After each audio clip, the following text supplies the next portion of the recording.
G'day folks, Jason here from Positive Real Estate. Hey, welcome along to the weekly update, some tips and strategies which we love to share with you to keep you motivated, keep you pumped up as a property investor. Today I want to share some things that I've learned as a professional property investment coach over the last 10 years. I've been investing seriously in property and making my living from property investing, and along the way I've had the privilege to coach hundreds and hundreds of people to do the same or try achieve the same outcome as I have.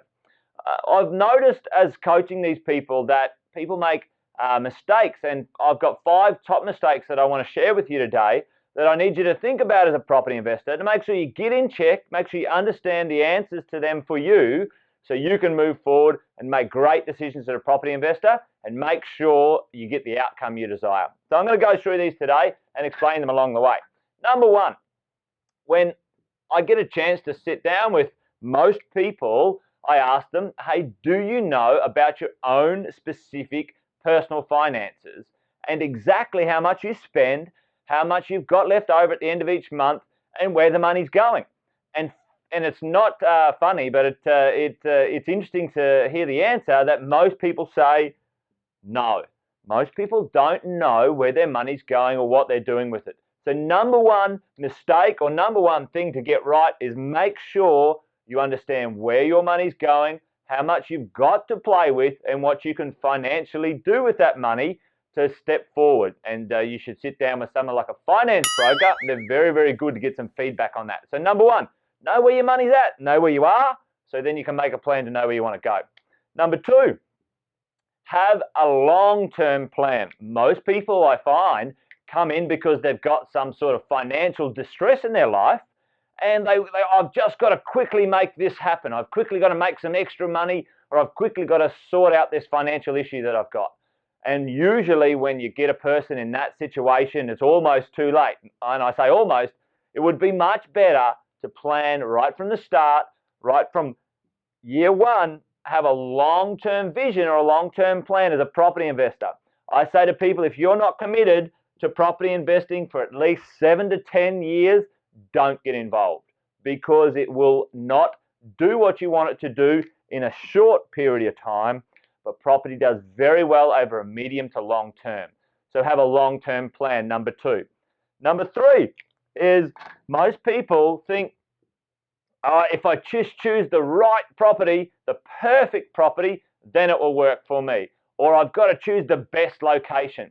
And you can take ages and ages looking around for the best property in the best location, but it ties back to number 2, having a long-term plan. You don't have a crystal ball. Don't end up with analysis paralysis in property investing. Get a good property that fits your numbers in a good long-term location. Okay? Don't muck around getting the perfect property and the perfect location, because quite seriously, they don't exist. All right? The next part is once you've got yourself a property and it comes back to money, people go and get the wrong type of finance.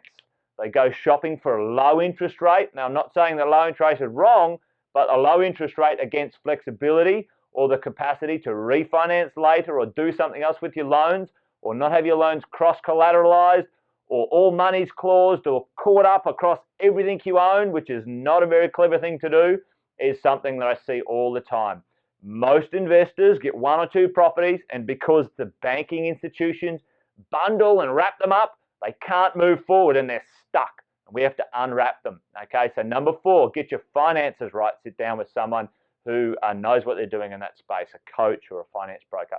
Number 5, the one that I see the most pain, the biggest mistakes most property investors make, is they're too optimistic.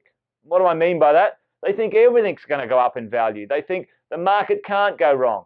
They hear this in a seminar or a newspaper or whatever it is, and they think, surely next year my property is going to double in value. That is wrong, and that is not the way to approach property investing. Again, make sure you have a good, solid long-term plan. Make sure you plan for positive outcomes, but also don't be closed down to something not going your way. And you've got to take quick action to sort that out very soon. There's 5 things that I always like to make sure that everyone understands as a property investor. To get a bigger understanding of this, come along to one of our property investment nights. We have them all over the country in Australia. And so we'd love to see you there. We've got professional coaches who know how to sort these 5 things out in a flash and put you in touch with the right people. You should get along, get some education, and until we see you in person, take care. Bye for now.